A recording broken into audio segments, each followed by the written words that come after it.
Hi, everyone, and welcome to the WP Minute. I'm Eric Karkovac. Today's episode features a segment from Matt's interview with Olly Feldman, the head of global sales over at hosting.com. Olly shared some winning strategies for agencies looking to grow their business. You can catch the entire interview over on our WP Minute Plus podcast. Visit thewpminute.com for more details. I'm sure the agency owner out there, especially like the boutique agency owner, 2-3 people, wondering how to like level up their game, how to get to the bigger customer. Although not always, more money doesn't always mean better. Maybe we'll unpack that in a little while. But there are folks listening to this going, "Hey, yeah, I'd like to have this sort of relationship with a hosting provider that can be a partner alongside of me."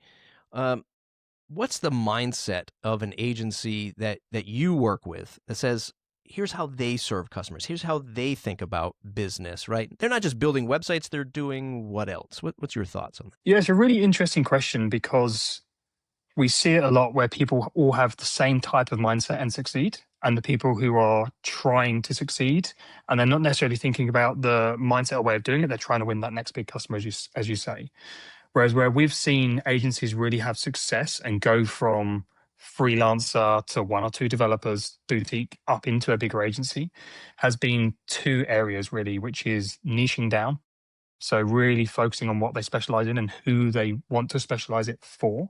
But actually the main one is when they strip it back and start looking at their processes internally and how profitable every part of that process is, and therefore productize that offering rather than just sell everything.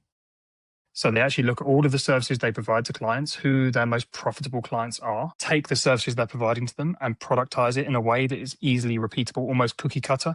So we can resell this service, at a profitable price.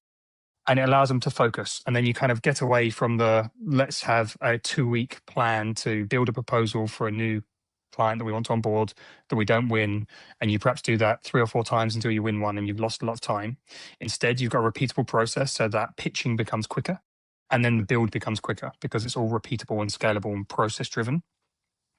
That allows you to do more volume and have more time back to actually then focus and grow. By the time this episode comes out, dear listener or viewer, there should be another.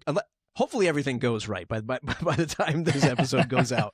There'll be another course at thewpminute.com/courses. The first one that's there now is Hosting Decoded. It's how to pick the best WordPress hosting provider for your agency. And the next course is, I'm obviously going to forget the title because it's still being developed right now, but it's about scoping WordPress projects. And some of the stuff that Olly just mentioned are actually in both of these courses, where there's a lot of folks in the agency game. They go, oh, I got to build in order to move up, I must build something custom. It must be so unique and so in-depth to get the bigger dollars. Like, that's the only way to go about it. But what I want to unpack is what Olly mentioned about process.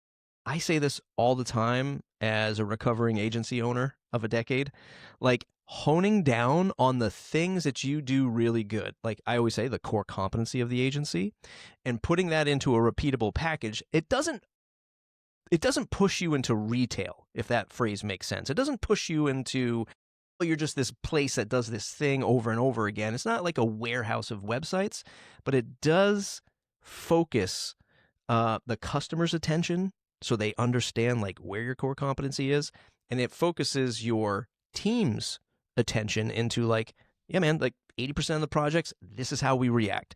20% of the projects, we do a different thing. Your thoughts from boots on the ground, Olly, on like getting somebody to get over that, like, oh, I don't want to create a done-for-you service. I don't want to create this retail offering. I want to be bespoke and custom and hands-on. What are your thoughts? Yeah, I mean, I like to refer to it as moving from a construction site to a bakery, where you have set recipes, set ways of doing things. Yes, you can customize it and tweak it and change it, but you've got your core range of products that you're just making all the time. And that also allows you to predictably scale, because you know, oh, when we have 5 more of these products, we need another developer or we need another ops manager or whatever it may be. But the key thing that I see is it allows you to show the value of what you're offering. and allow the customer to understand it, which is what you're saying there. And I think that's the hardest piece that I've seen agency owners try to figure out, is that understanding actually we need to sell on the value, not on the technicality of what we can build and the features that we can add into it. They need to focus on more the value and what all those features and technicalities are going to give you as a brand that's working with that agency.